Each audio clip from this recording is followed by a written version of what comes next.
The next slide is a lot more dystopian, you could say. It's called The Power of Persuasion, and it is pretty heavy. So let's have a look at this, because this is the last slide, slide 10 of this four-part series. And first of all, we see vision. We see an empty book when you said vision, because people need to write in that empty book their vision, don't they? Choose a compelling narrative. All through this slide, you will notice the lack of them choosing truth and honesty as a compelling narrative. And lots of people believe that truth and honesty is the only narrative that is compelling. And that problem we have in our society is everywhere. This is everywhere. Choose a compelling narrative. They choose a narrative that will compel you, but the narrative is not true. Loads of people will say then, oh no, but the means suited the ends. We got something good out of it in the end. But I mean, really, you keep knocking away at truth and honesty, and you get weird. You live in a weird culture all of a sudden. We're in the weird culture. Choose a compelling narrative. That's how they start. That's how they start this off with. They want to choose a compelling narrative. Oh, how to persuade. Look, this arrow goes directly into the brain. How to persuade. How to persuade. How to tell the truth. How to be honest. No, how to persuade. Now, you only need to persuade if someone doesn't feel like it's true or it's real. That's when you need to persuade, and that's what they're looking at. That's the moment when they need to persuade, and that's what they're saying straight away. How to persuade.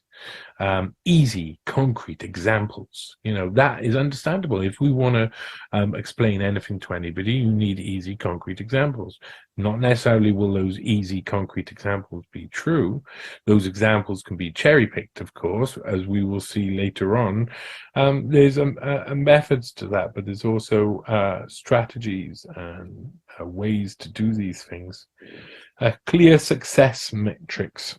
So to understand what the people want, what they consider success, or what success looks like internally and externally, maybe in business or in government or just an individual self, what success looks like and how to measure it. Then you can decide how you can manipulate the measurement of that as much as possible, because that's what we see them do all the time. They create the metrics and then they force feed you garbage that looks metrically satisfying, but it's not true, is it? Examples you can share. Well, examples, a lot of people will be persuaded with the power of persuasion to share examples that they think back up their argument and not share ones that don't back up their argument. We all know this. But you've got to be honest. Honest and truth and trust. Is that what we're aiming for? Don't think so. A clear plan. Well, yeah, you need a clear plan, don't you? They need a clear plan. That's why they're mapping out now. They're training up their people. They're brainstorming it, and they're going to come back with a clear plan. And we are going to be left behind if we don't have a clear response to their plan. And we can't see their plan coming, which is what they really go by nowadays. So create a sense of urgency. This is really important. You have to create a sense of urgency. And we hear this and we think, oh, marketing words, but create a sense of urgency. That means to manipulate people into believing that they have to do something now or else. Just like Brexit, they created a sense of urgency. Just like coronavirus created a sense of urgency. Just like Ukraine-Russia war create a sense of urgency. They are creating a sense of urgency, but is that sense of urgency true? Is it honest? You'll find nearly every time that they create a sense of urgency, that they persuade, they use metrics, they share examples, that it is not true. It is not true. What they're trying to get you to believe is not true. It's just there to distract you.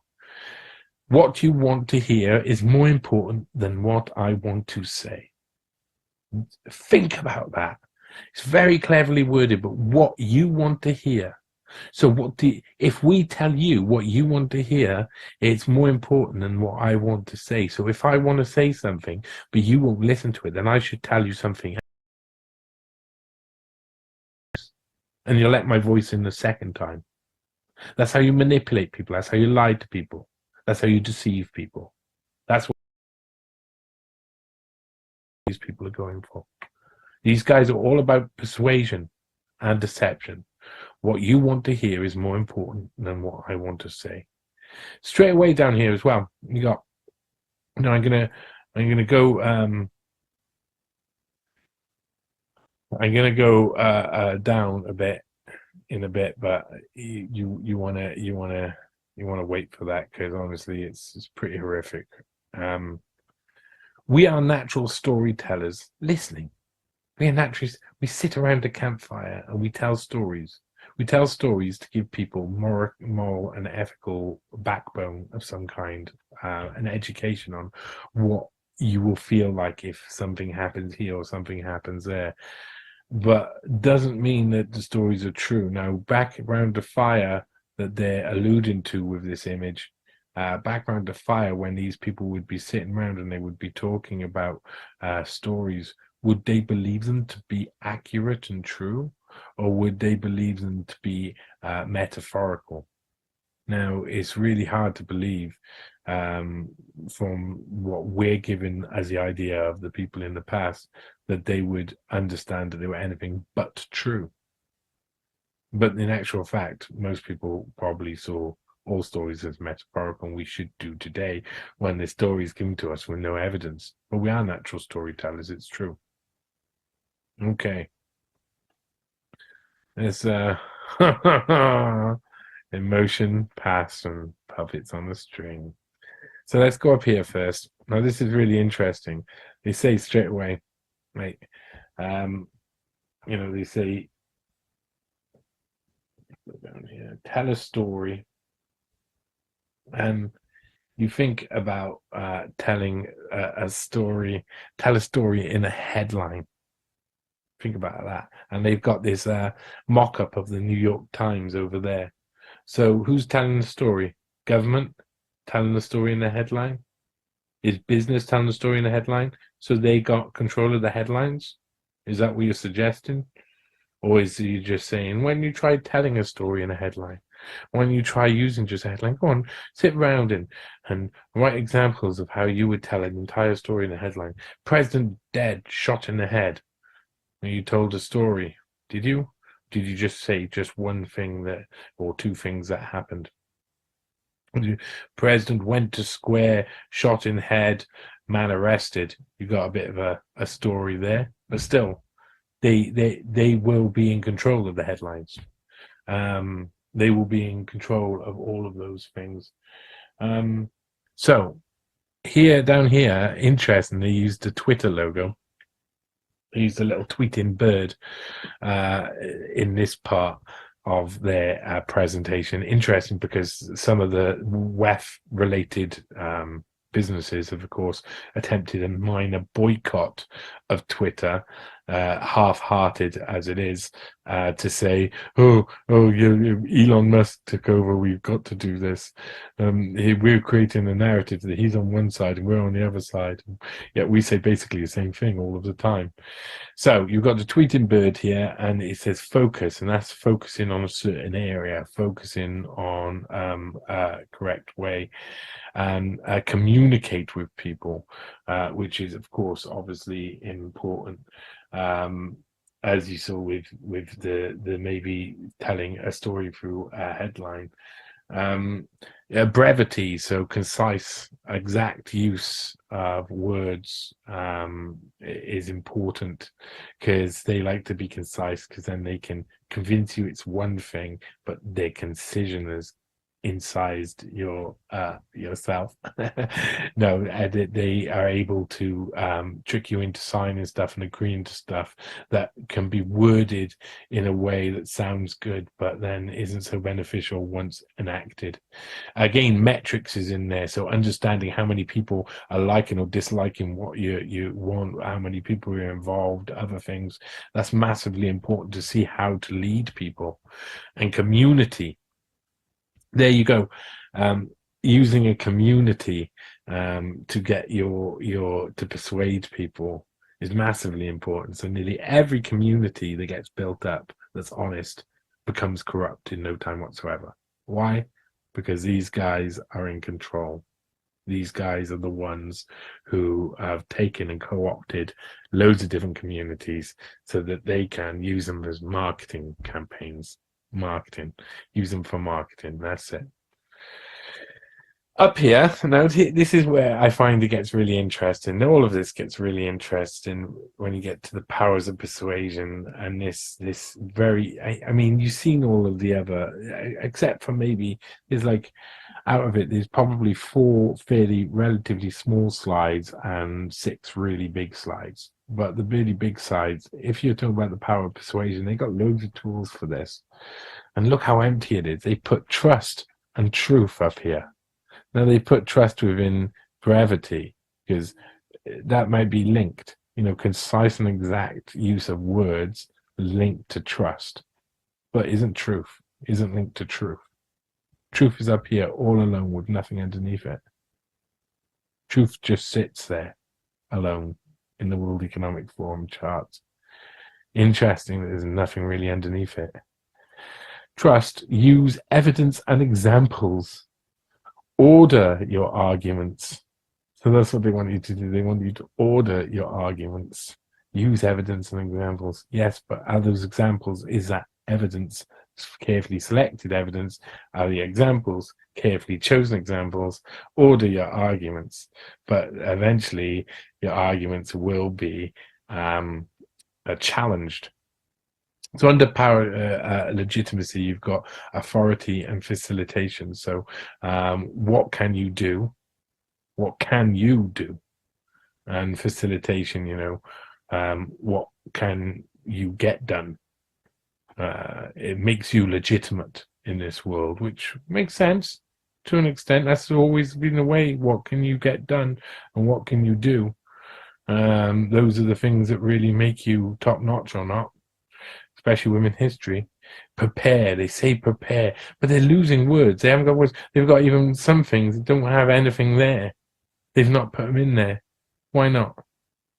They're too hard. It's too hard for what they're trying to explain. Eventually, they've just got to be honest. You'll see what their honesty looks like. People-centric. People-centric. Know your audience. So your powers of persuasion and your preparation, your listening, all of it has got to lead to knowing your audience. There's experts, there's general, and then anticipate the counter argument. So know your expert audience, know your general audience, and anticipate the counter arguments. That's all well and good, but let's get to it. Here we go, the last part of this bursting the Davos bubble, and it should say a lot about what they're training people. Emotion and passion is there, and all of this other stuff. And what the one thing they want from it all? Empathy. This one part here, I think, is really massively important to understanding who they are. Manipulation. And they want to talk about this just in their training slides, just having a conversation about empathy and manipulation. There is a science to manipulation. So they train their people. There's a good science to manipulation, and there are techniques. Facts don't matter. And you've got the little puppet on the string over there. Just above, we are storytellers. What you want to hear is more important than what you want to say. True emotion and passion with just a heart. Truth all on its own up here. Vision create a compelling narrative, not choose a compelling narrative. All of it leads to manipulation. In fact, all 10 slides in this series lead to manipulation. And as they say, they're correct as well. There is a science. And the science of manipulation means that when people enact that science, when people conspire, that's what they're doing. They create a conspiracy. That's it, conspiracy fact. They're manipulating things, bunch of people together, they're conspiring to do something, and they'll use the science of manipulation to do it. It's a real thing, a thing they talk about too. And there are techniques, yes, there are techniques to manipulate people. And that's what they do. They manipulate people all over. All of the rest of this is really to get down to that. All of the rest of this is to really get down to the fact that you're going to use all of these different tools and you're going to manipulate your guys. That's the last slide, the power of persuasion.